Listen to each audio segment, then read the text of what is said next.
freaking first cut. Golly. Hello, YouTube. Make sure you're prepared to be mega preview potted because that's what we're doing right now. It's our best bets. It's our storylines, our one and done selections. Hit the like button. Make sure you're subscribed. We'll jump into it right now. Welcome to the First Cut Podcast. I'm Rick Gehman, and it is time to go deep into the Rocket Mortgage Classic. Mark Immelman is here. Mark, good to see you. Hello, boys. Nice to be with you.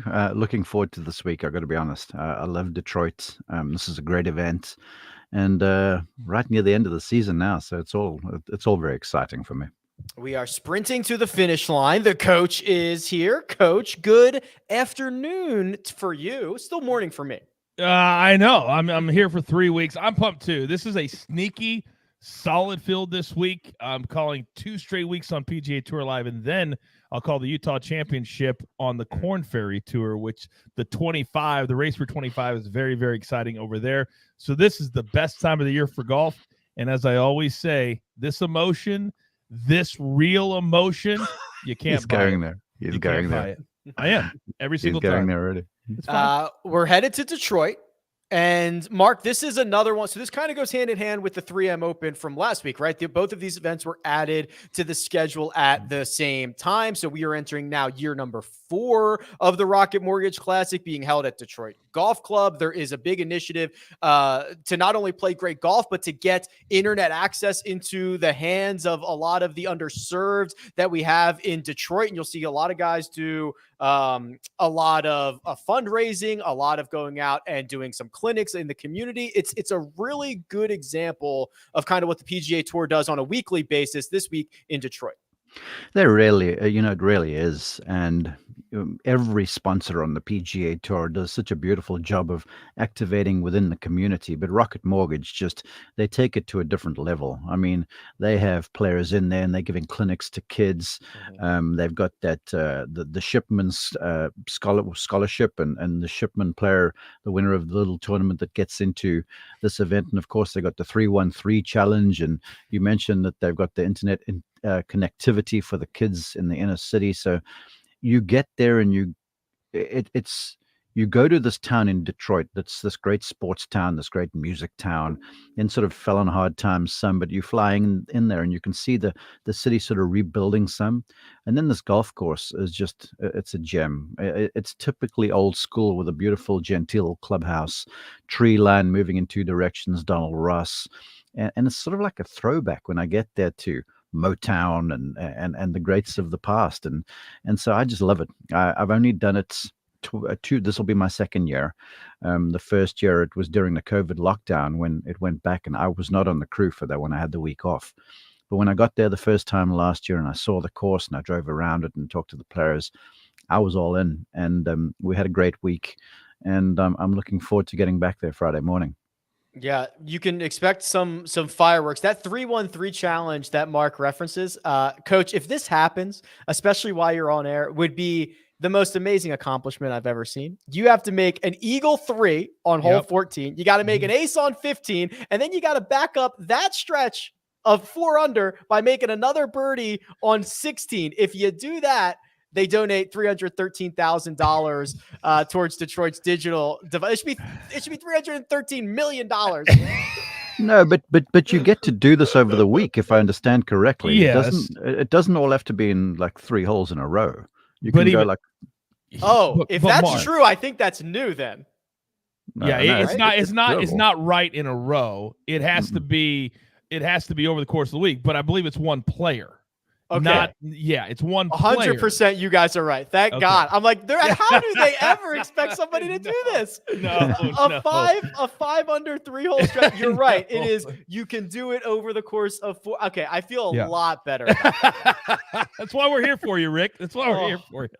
Oh my God. But it's still really, really hard to do over the course. I mean, you've got to have an ace for this to happen. And how many times does that even happen, let alone the same player? But it's a cool thing, and we all play in a million of these, charity tournaments and stuff. And when you have that carrot out there and then somebody hits it, can you imagine when that happens in maybe this year, maybe year 5, maybe year 10? But if it happens, they're going to go bananas. And that's why you put these type of things in. There's a couple, I'll say this, Rick. Of the 3 holes, the 3 on 14 is the easiest. It's, for those guys, it's reachable for everybody. The green is typically Donald Ross. It tilts from back to front.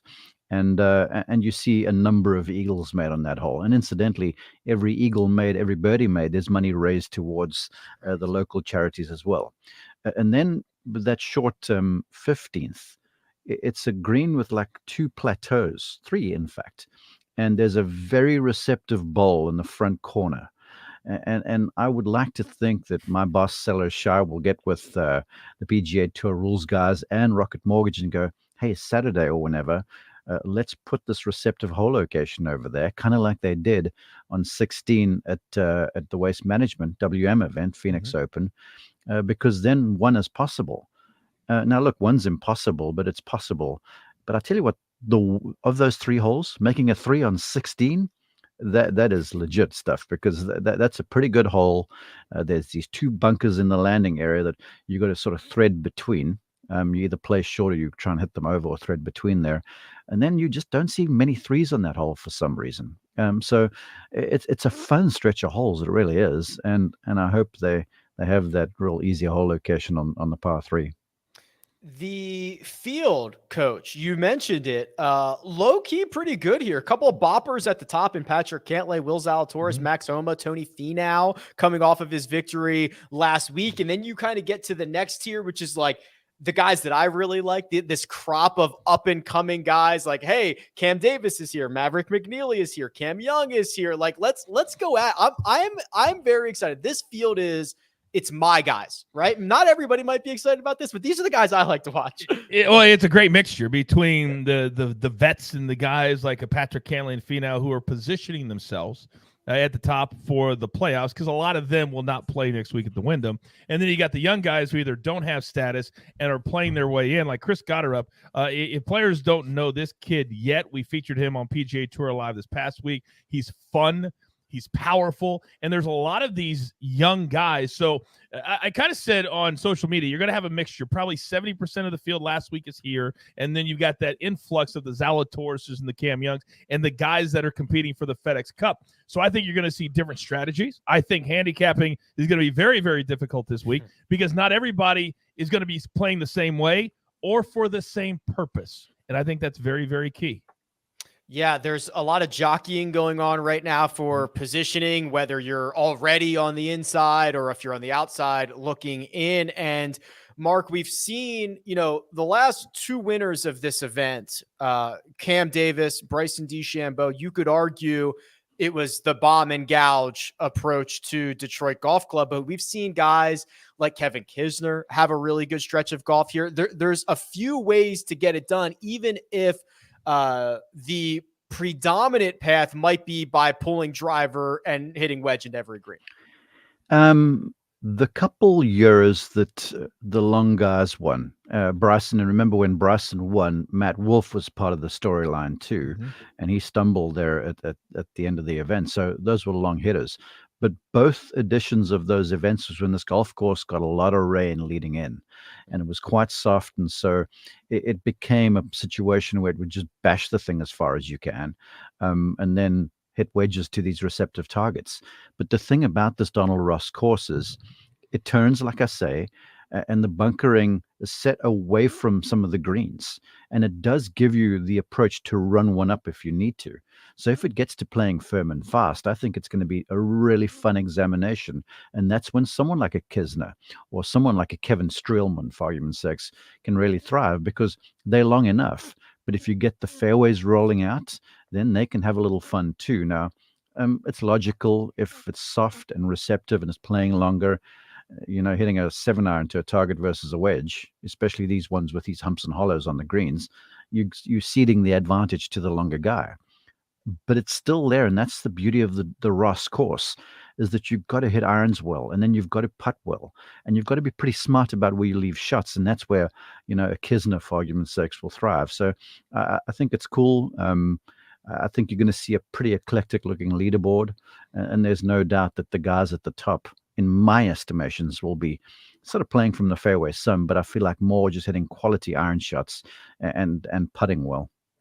An eclectic type of leaderboard, coach, I think refers to what you were saying. This might be hard. This might be hard to handicap, right? There's a couple different ways to get it done. There are varying motivations. You have guys who are still a little bit of unknowns, right? You talk about the Chris Gotterup and even some of these guys that are still looking for that first PGA Tour win. We're trying to learn if they have it in them. There's kind of even more factors than usual to start to put into the old computer and on top of the head there to try to come out and see what we can find.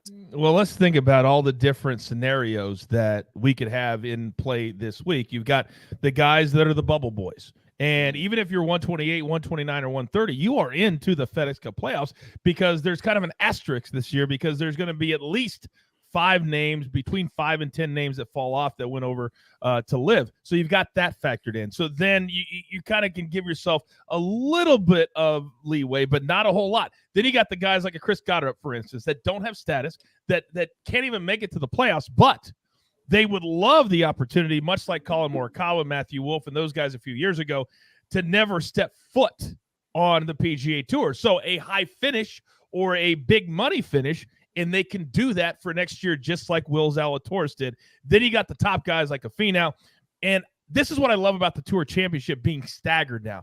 It makes this week very, very important, because the higher you finish, obviously, the better chance you have of winning the pot of gold at the end of the rainbow in 5 weeks. So all of that is factored in this week.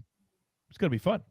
Yeah, there is a big difference between being 7th in the FedEx Cup standings and 3rd going into East Lake. That's a couple of shots that are going to go a long way. And I'm glad Coach brought up Tony Finau, Mark, because he's right back at it again. Fresh off the victory, hashtag no time off. He's getting right back into the office. He's headed to Detroit. And we are seeing that win from last week, like, that was coming. He had been piling up good finishes, as he always has. The metrics started to turn in his favor, especially with the putter. So lots of good vibes for Tony as he starts to head down the finish line here. Yeah, everything is lining up. And you know me, I'm one to sort of turn to the immeasurables a little bit when I look at a player, because there's so many factors at play. I mean, an example of last week was Finau rented a house just off the 10th hole there at TPC Twin Cities, had all of the crew out. They all were staying there. He'd play golf, go back home. He and the kids would fish and have fun and stuff. And so there was this air of comfortability about him. And I saw that calling him, because look, he hit the ball beautifully for the entire event. The Saturday, Sunday that I covered him, Saturday was frustrating because he put the ball in position a bunch and didn't make anything. And then Sunday, it all started to happen. And as we talked about in the post-game wrap, he started to make those putts that you need to make to win. If you miss those, you're going to finish yourself in the top 10, and it's going to be another failure, all right? So he started to make those putts. But I did comment on the final hole when we had some time, when the cameras were on him and Jim Nance is giving some information and Nick Faldo's talking something. They came to me, and my add-on to what they said was he just had a serene air about him. Even when the golf swing failed him a little bit over the last few holes because of the pressure, not because that stuff was wrong, he just didn't look panicked. And when he was over shots, he looked like he was picking the right shot. He and Mark Urbanek are just a tremendous combination. Mark is caddy. And he had this air about him where he was like, I'm okay with whatever happens. Whether I finish 5 behind Piercy, whether I overtake him and I win, I'm Tony. I'm cool. My family's here. Life is good. And that certainly showed in the way he played. And I made the comment, someone interviewed me about it yesterday. I was like, I think Tony might have found the special sauce. I really do. And finding out who he is and the fact that he's okay with whatever the result might be. Now, would he like to win more? Certainly, everybody does. But you've also got to put stuff in its place. And sometimes you're going to play well. I mean, his final round scoring average has been great, but he hasn't won that much. And then all of a sudden, one falls in his lap with Piercy stumbling on himself. So that's how golf goes, and it's a real thing. And there's always, should be, in my opinion, this asterisk to go, all right, these numbers are great. All the statistics is fantastic, but you never know what's going to happen in golf. And last week was proof, and I think it proved to Tony, and I think Tony's realized too, this is how I've got to behave if I want to get myself in position to win more often. And so I'm looking forward to another big week from him. Yeah, and luck has played a role in all of these guys finishing positions, and Tony Finau especially. He actually gained more strokes to the field at the RBC Canadian Open, an event that he finished runner-up to the buzzsaw that is Rory McIlroy, than he did in last week's win at the 3M Open. Golf is very strange. Golf is very strange. Why are you pointing at me, Mark? 3 months ago, right here on this very show, when I picked Tony Finau, I said he's been the one playing the best on the PGA Tour. I was laughed at. And I was told, oh, coach. And now all of a sudden, 2 or 3 months later, everybody loves Tony Finau. Don't point at me, because it was you that said that to me right here on this show.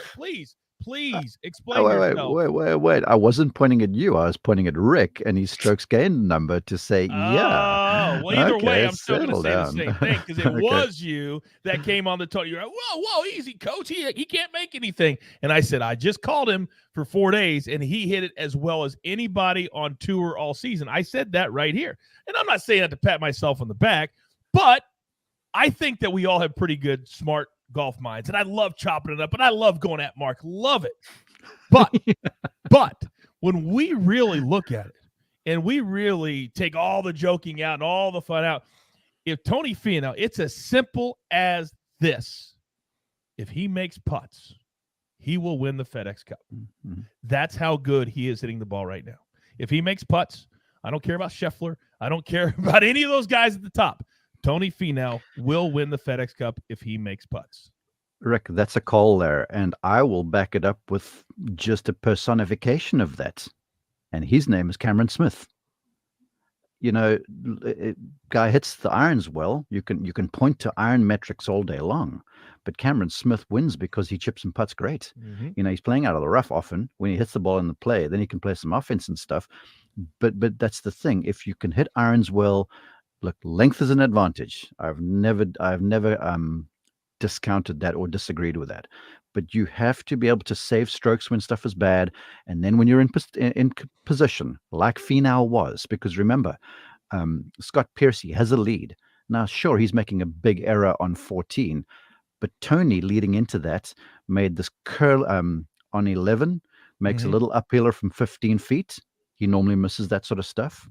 Then the next hole, the par 5, he's got a downhill almost straight from 10 feet, and he left it short. And I remember thinking, shucks. Then the next hole, he hits it 50 feet left of the target on the green, 2 putts that, which was good. Then the next hole hits his beautiful 9-iron, but holds the sliding left to righter in. And I'm like, wait a second. And then on the next hole, he's got 35 feet downhill, right to left in the bottom. I mean, that thing cut the hole in half. And I was like, here we go. Now he's got the lead. Then just to drop the hammer on the guys, the up and down from behind 16 was immaculate, but he made a 10-footer back up the hill. So that's coach's point there. You do that sort of stuff, and if you're in contention, you're likely going to come out on top. Hey, Rick, you want a little funny Cam Smith story? Obviously. Pull back the curtain, Cam Smith story. Yeah, Mark brings up his name. Mm-hmm. Well, we were doing PGA Tour Live. Mark understands, on Saturday mornings, we come in. Obviously, I'm always the number one guy. I'm on the main feed. So we were getting ready to do that. Me and Billy Kratzer, and all of a sudden we're looking at our watch and we're like, oh, our replacements or backups, as I like to call them, they're supposed to be here. And one of those names was Aaron Price. Well, he's late. We're like, where's Aaron Price? Where's Aaron Price? He's not there. And so 10, 15, 20 minutes, he walks in. And he's not really saying anything. And then all of a sudden, somebody walks in with a phone. And there was a video that was posted of one Aaron Price drinking out of the claret jug 12 hours previous to that. Yep. So we're like, Aaron, you better be very careful on what you say. I would be cool if you just said you were hungover and that was a good party. But don't say that you didn't see the schedule. So thank goodness he didn't say anything. But that was kind of a cool moment. You know what was more disturbing than look? I was jacked for Aaron because he's a good guy, but they've got this video of Aaron then he's drinking. What was more disturbing was Cameron Smith in the background without a shirt on, mixing drinks. I was like, no, man, come on. I think that's a pretty good excuse to be a couple minutes late for work. I was drinking out of the cloud jug last night. My bad, guys. Yeah, I could forgive that one pretty quickly. Me too. All right, gents. Here's what we're gonna do. We're gonna transition to our picks. We'll go through our best bets, and we'll even chat one and done. But first, we're gonna take a quick break and hear a word from our partners. And we're back. All right. Let's run the board here. Expert picks will start in the sleeper category. And Mark, your sleeper is a guy who's getting pretty hot at this time at the end of the year.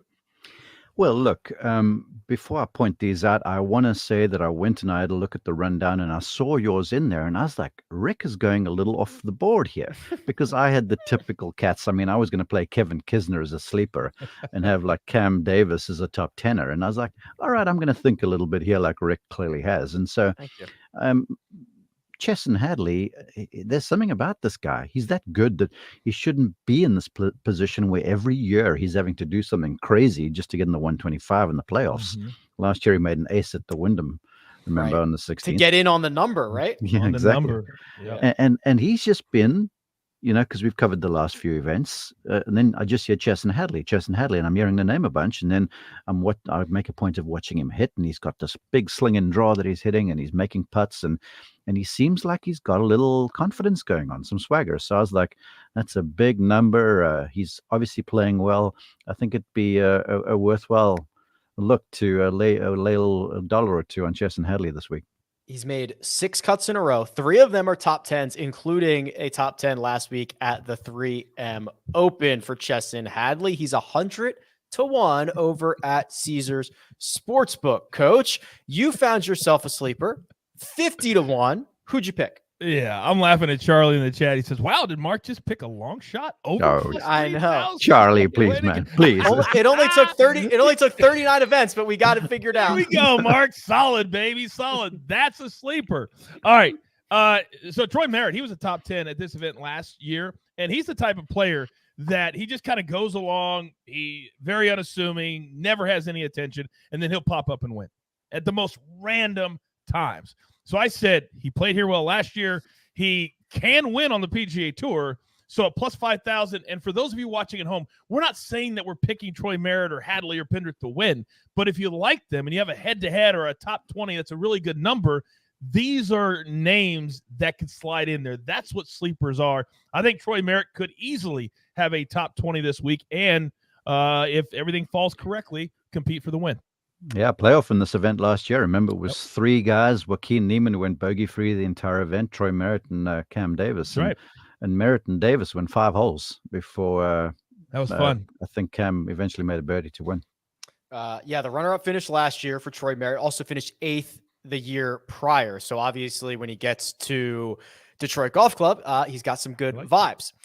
I went with Taylor Pendrith. And if you haven't been paying attention, you haven't missed much because Pendrith missed 4 months. Mark, do you remember this? He broke a rib at the Players' Championship, which I don't even know how he did that. And he finished T13 that week, but it sidelined him for 4 months.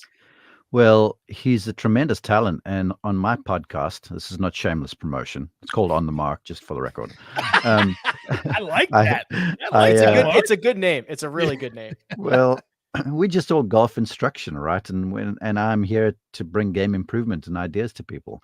And here recently I had Derek Ingram on, who's the national coach for Team Canada. And he coaches Corey Connors and he coaches Taylor Pendrith. And he used to work with Mac Hughes and he's worked with Adam Hadwin, a whole bunch of them, right? And so I said to them, you've got all this skill, all this talent coming through there. Canada is churning out golfers like left and right, Brooke Henderson. And I'm like, name one that sort of really stands out to you. And he goes, Taylor Pendrith. And I'd watched Taylor play, and he's tall, he's athletic, he's got big, high hands, just absolutely smashes it. And he used to play hockey as a kid. And he uses a lot of that to create all this speed. And so if Derek Ingram says Taylor Pendrith is good, I'm like, I'm with you, man, because I rate Derek's insights highly. So I think he could be someone to pay attention to. Hits it a long way, comes in handy at Detroit Golf Club. He's played 2 events since coming back from injury. T13 at the Barbasol, T11 at the Barracuda, so he's picking up right where he left off, and this is probably one of the better spots on the schedule for him. So Taylor Pendrith, 65-1, Troy Merritt, 50-1, Chesson Hadley, 100-1. Our Long sleeper. shot. There Long you go. shot. Found Yeah. a long shot. Top 10. All right, Coach. Your top 10, 5.5-1. Yeah. He's playing for points. He's playing for status next year. He's got a lot on the line. So first and foremost, I'm a little shocked that on a podcast that emphasizes game improvement and game instruction, that Rick, you and I are not like being asked to be on all the cards. I mean, It's next crazy. week. I mean, I can't even figure that one out. But I'll tell you what, Coach. Hold on. What? This is the rare opportunity where we get one over on you. I have been on. So You you're have the been only on. one who you're the only one who hasn't. Damn it! I should have researched my joke a little You better should've. than that. All right, well, I'm the only outsider then. Okay, You are. It for will those- remain so too. Hey, that does not offend me. I know the lane I should be driving down. Now, Tom Kim. People are like, who is Tom Kim? Well, it's actually Ju Young Kim, Yes. but he likes to go by Tom Kim, and that's what he wants to be referred to moving forward. This dude is legit. A lot of people don't know him, but let me tell you this number, Rick. He's had 19 worldwide starts this year. Do you know how many of those he finished in the top 5? A lot, because he was shredding the Asian tour, I think, for a while. 9. Yeah. Almost 50% of the time when he tees it up, he finishes inside the top 5. Last week, he struggled out of the gate. He was +3, +4, on the verge of missing the cut. Then he gritted, put the bit between his teeth, ends up making the cut, and had a pretty good week. This dude knows how to score. He's young. He's funny. He's got a beautiful golf swing, and a +550. This is a steal to me inside the top 10. Now, a lot of big names, but I think he shows up this week. There were a lot of big names in Scotland at the Genesis Yes. Scottish Open, and Finished he had third. 5 feet to get into a playoff. No, he had a putt to post. Oh, I know. I'm sorry. He finished Yeah, third, though. Yeah. So, I actually made a point because I had not seen him play, Coach. And Okay. getting back out last week, I went and, because you know me, I go and grade guys by their golf swings more than anything else, and how they conduct themselves. And you speak of that golf swing, I stood there and watched him hit for a little while. It's good stuff. And Awesome. I'm glad Coach mentioned. I mentioned on the Monday show as well. He wants to go by Tom Kim, but if you're looking at your sports book, you're looking at your favorite fantasy website, you might see him listed as Ju Hyung Kim. So don't get confused. That's him. Mark, your top 10 pick is a guy who has played well here. He's gonna defend next week. It's Kevin Kisner. Again, going with what I mentioned before, I mentioned my very long shot in Chesson Hadley. I just decided to sort of think a little wider than just going, all right, Patrick Cantlay's in the field, I'm going to put his name down there. But Kiz has been playing beautifully. I spent an extended, probably an hour or so alongside him and his caddy Dwayne Bach as they prepared for the final round at the Travelers Championship earlier this year, where he played himself into the second to last group. And you know, Kiz, I mean, he's kind of redneck smart, if there is such a thing. And he keeps life simple, and he's got a very reliable golf swing. And once again, I sort of said to him, so what's the key? And he goes, man, I'm just seeing lines on the greens because we know he can putt. And then I'm like, in the golf swing, he goes, I've just got to play well at places that suit my game. And those are places like the Travelers Championship, Colonial, the Players Championship, golf courses that ask you to position the ball around the place and sort of be sort of smart in shot selection, because he's not going to contend on big, wide golf courses. He needs the short, intimate sort of stuff, which is what the Detroit Golf Club is. And so I saw his name there. I was like, where he's going, he's had good success here. Why not? It's the kind of golf course that would really fit Kevin Kisner's eye. Kevin Kisner plus 350 to finish inside the top 10. I went with friend of the pod, Scott Stallings, at 550 as well. It's 5.5-1. Let me read you guys just the last 6 starts here for Scott Stallings. So he's got 3 missed cuts and 3 top 8 finishes. Now, the missed cuts, US Open, Memorial, PGA Championship. The 3 top 8s, John Deere, Travelers, Charles Schwab. Which one does the Rocket Mortgage feel a bit more like? A major championship or one of these? This is it, baby. This is Scott Stallings' week. Gonna find a way to pop, gonna find a way to get to the first page of the leaderboard. And if he does so, it'll be 5.5 times my money. Winners. Coach, I got to talk Cam Champ. He is your pick to win. He is the same odds as your sleeper. And I got to tell you, I love this. Thank you very much. Well, here's the deal. For anybody that just is tuning in and hasn't been paying attention, will be like, Coach, you're out of your mind. And maybe I am. Because coming into last week, 5 straight missed cuts. Walking into the 18th tee on Thursday, +6. He proceeded to eagle 18. Then on Friday, he was gutty, just hanging in. He gets to 8, the par 3, cashes that, needs a birdie, hits it to like 50 feet. It's over, misses the cut. Wait a second. No, he doesn't. He makes the ball, makes the weekend. Final 55 holes, he played 13 under par for a nice little top 16 finish. He's trending. On a week like this, when anything can happen, I decided not to go with chalk, and I decided to go there because if Cameron Champ continues to play that way that he did over the weekend, I think he can rip this place apart. Two big things here. Number one, Cam Champ he's like a breadcrumb guy. He leaves one breadcrumb and then he snaps off and wins, and then he hibernates for 12 months and he leaves one breadcrumb and he snaps off and wins the next week. The other thing, we got to get this on record just in case it happens. Producer Troy, pull up this comment from David. It says, if Cam Champ wins the Rocket Mortgage, I will eat a shoe. It's on the record now. I tell you what, David, I will send you one of my shoes and you can eat it. There we go. I understand that he probably won't win, but also understand picking a winner in any golf tournament is like picking a needle in a haystack. So it's just so hard to do. And I thought this week would be a perfect week not to go chalk. I'm with you. I went with actually our defending champion before we get to your pick, Mark. Cam Davis, 28-1. He's playing great golf leading in. Obviously, this course is a good spot for him. We've seen, I count 3 guys who have successfully defended their titles this year. I think it's Sam Burns. I think it's KH Lee. I think it's Victor Hovland. Am I forgetting anybody else? No, Rory. No, that's Rory. Oh, Rory, right. That was 3 years in the making, but he technically, right? Those are the 4. There's only 4. There's only 4. Okay. Yeah. Rory. You got him right. Okay. I think Davis can do it. And obviously we know this is a great spot for him, and he's dialed in at the moment. Mark, your pick to win is 14-1. Who is it, please?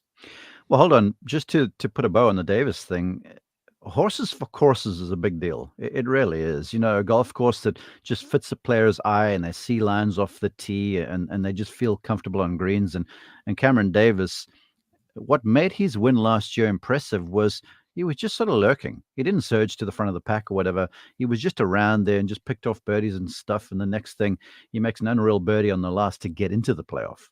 So he's got that thing about him where he knows how to navigate his way around an event 72 holes wise, because real events are 72 holes, remember? Yes, they are. Yeah, they really are. But if we're looking for needles in a haystack, I'm going with a knitting needle here. Will Zalatoris. What does that mean, Mark? Is a knitting needle bigger? Yeah. You've never knitted, I guess, in your life, right? Believe it or not, no, I have not. Neither have I. We'll go and speak with your grandma or someone like that, or someone that, you know, us old folks that have known what knitting is, because a knitting needle is long, and you'll find it. Zalatoris, there's a sense of inevitability about him, but the thing that impresses me is how he deals with the questions. And how he's not afraid to just tell someone off if they ask him something sort of silly, to say, yo, well, you missed a few putts and you didn't win. And he's like, no, you're not watching everything. I'm making putts when it means something. And then someone will call him out on the golf swing or whatever. And he goes, he calls them the Twitterati and the morons on Twitter. He's so cool with who he is. He knows what he's doing. The guy is ready to win. He's been close enough in big events.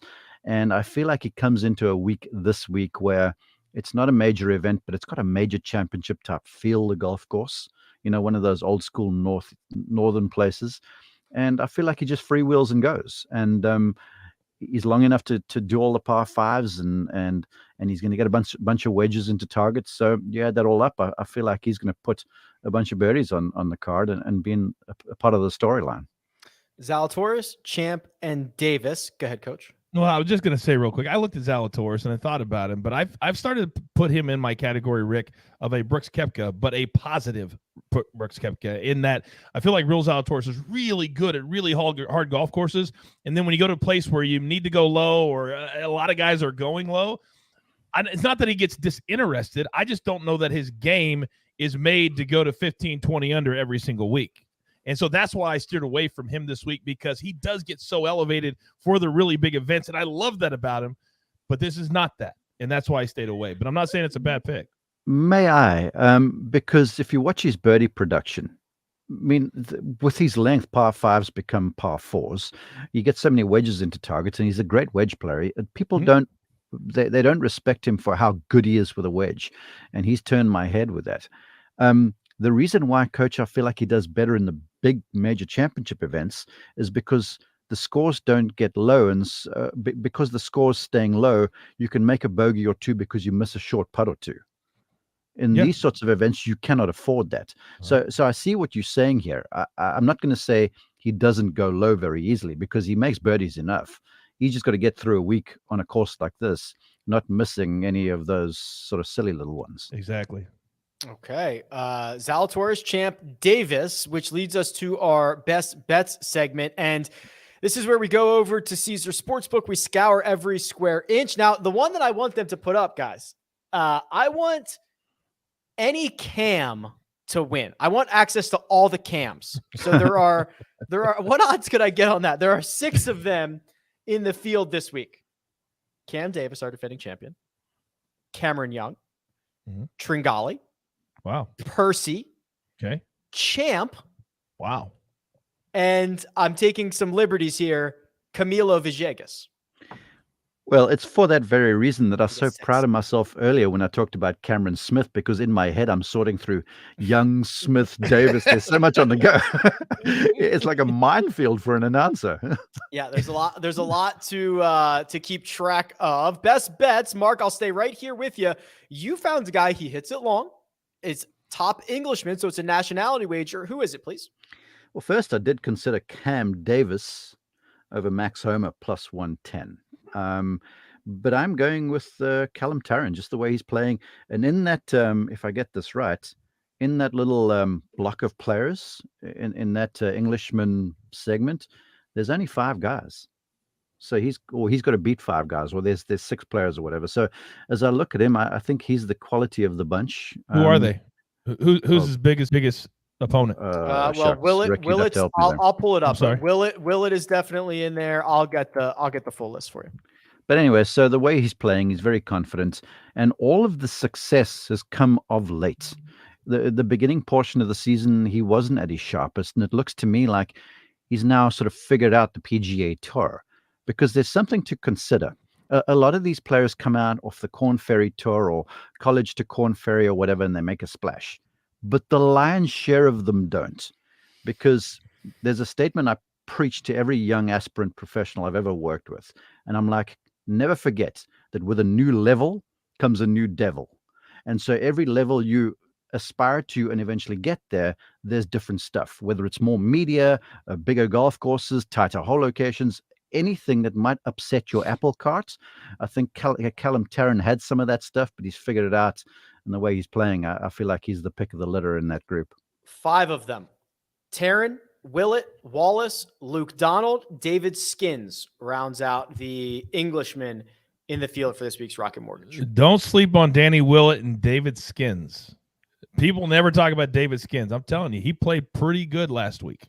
Just don't sleep on those 2 names. You are correct that people do not talk about David Skins. That's very... Wait. Do you want a bottle of wine on this statement that you've just made there, Coach? I would never spend a dime backing David Skins. Never right, just in my checking. life. No, good. Put money good where your try, mouth though. is, boss. Yeah, no. I went with Max Homa top 20. I got plus money on it. That's plus 125. Max Homa feels like kind of the forgotten guy at the top of this board who is proving it doesn't really matter what golf course or where he can find his way into contention. And coach, you are going with a battle of the mix. McCarthy minus 120 over McNeely as your best bet. Before I get to that, Rick, I would love to challenge you, and I'll pay you 2-1. No, I'll pay you 3-1. And to say that Max Homa does not make the top 20. I'll tell you after you either take the bet or not take the bet. I mean, I'm obviously going to take the bet. That's obvious. Okay, now Okay, what do so you know that 3-1. now I'm nervous. Now I'm nervous about All what right. you know and I don't know. All right, so Max Homa, he's not been off the last week or 2 weeks practicing. He has not touched his clubs. He has not done anything. He's been on vacation. He stayed over in Scotland. He played. He didn't. He literally said on social media, not touching the clubs. That's why I thought Cam Davis may be a good pick at plus 110 over him. There you go. The bet's already in. You know, 3-1. sometimes, gentlemen, not touching your golf clubs, that helps your game. Let me tell you. In the middle of a season? In the middle of a season? Okay. Top 20, 3-1, Max Homa. Okay, let's see. I thought you were gonna be like, oh yeah, I didn't know what you were gonna say. I was nervous about I was like, oh God, I would never Coach is sucker you. very I would never excited. sucker you. No, you know me. I'm a better of integrity. It's But- so good. All right. All right. So how But much how much are you putting on this, Rick? If you're getting 3-1, Well, our normal bet size? our normal is like $100. all right, cool. So he wins I'm not part 300. of these things, so His three to my one, which is better. Real bettors bet money, Mark, not bottles of wine. All right, that's what real bettors do. The bottle of wine thing I think is fun. Like in theory, it's a great idea, but then you have to like log on, get a shipping address, like But figure that's out. why- It's a whole but- thing. I did that once, never again. What a That- pain in the butt that is. but that's why, because Venmo, you guys just begrudgingly go send. Yeah. But when I need you to get a bottle of wine, then you have to exert yourself a little bit, so I stay in your head for just that little while longer, Yeah. and that's part of the goal. It's never going to happen again. It's like Ever. some life lesson Mark's trying to teach Yeah. us. Coach, McCarthy over McNeely. Yeah, and I need people to understand last week, what was my best bet? I was McNeely over who? Sahith Theegala. And what did I say? He played too many times in a row. What did I say? Fatigue would catch up with him. What happened? The bet was over on Friday, just like I said. This week, more of the same. Here's why. McNeely, top 10 at the Barracuda. He's top 30, I think, in the FedEx Cup right now. He's had a great year. He's playing too much. This week, last week, over the weekend, he went this way. He made the cut and went this way. He got tired. And when you get tired on courses like this, you start spraying it a little bit. And at 3M, there's way too much water to do that. This week, there's not the danger, but I think he's too tired. Denny McCarthy has been one of the best players on tour the last 2 months. This is a steal at minus 120. You get it in now. This thing probably will close minus 140, maybe even minus 150. This is a mismatch this week. If it turns into a putting contest, I like Denny McCarthy's chances. Amen. Probably the best putter on planet Earth. He's gained strokes with the flat stick in 16 straight events. Denny McCarthy minus 120 over Mav McNeely, which, gentlemen, leaves us with one final thing to do. It's our one and done selections. We will go through those. But first, we're going to take a quick break and hear a word from our partners. And we're back. The fans have their vote in, and it is a runaway. A landslide. In fact, I believe this is the largest percentage of votes we've ever seen come in for their selection of Cameron Young. 51%. I don't think we've ever had a guy get over 50% of the vote. The fans collaborated and got in on Young, Mark. May I? Please. The fans, I think, are panicking just a whisker, because Cam Young is guaranteed to go a long way in these playoff events. And when I watch a place like BMW, which is very similar to, where he grew up there in the Northeast, I'd be saving him for a limited field, like a BMW or something like that. But that's just my opinion. The bad news for the fans is they will now be Sia mushed because Sia has also selected Cam Young. So that's miscut incoming. Coach, you and I found the other camp, or one of the other camps. You and I on the same page here. It's Davis back to defend his title. Yeah, shout out to Sia, by the way, for the low key flex with the wife on social media yesterday. If you haven't seen it, you'll know what I'm talking about. I never thought that the best looking man on First Cut could outkick his coverage, but he accomplished that. Good on you, Sia. Now, our pick, Rick. This is pretty much all I had left. That's pretty much all I had left. Yeah. You know, I'm staring at the FedEx Cup playoffs, and I'm like Tiger Woods. I only care about first place. Second place is the first loser. So I'm targeting the big money events for a chance. I know it's a Hail Mary. I get that.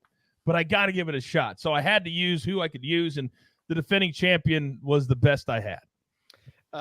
We've all paired up here a little bit. Greg and Jacob went with Scott Stallings. Talked about him a little bit earlier. Kyle lone wolfed it with Taylor Pendrith. He needs a couple of miracles, I believe. At this point, he's just trying to stay ahead of Sia, which is only a $6,000 lead. And then Mark at the top of the board, you have also lone wolfed this, and you've gone with Kevin Kisner.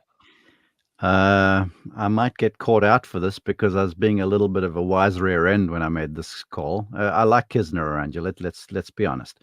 But I was considering Cameron Davis. I telegraphed that a little bit last week.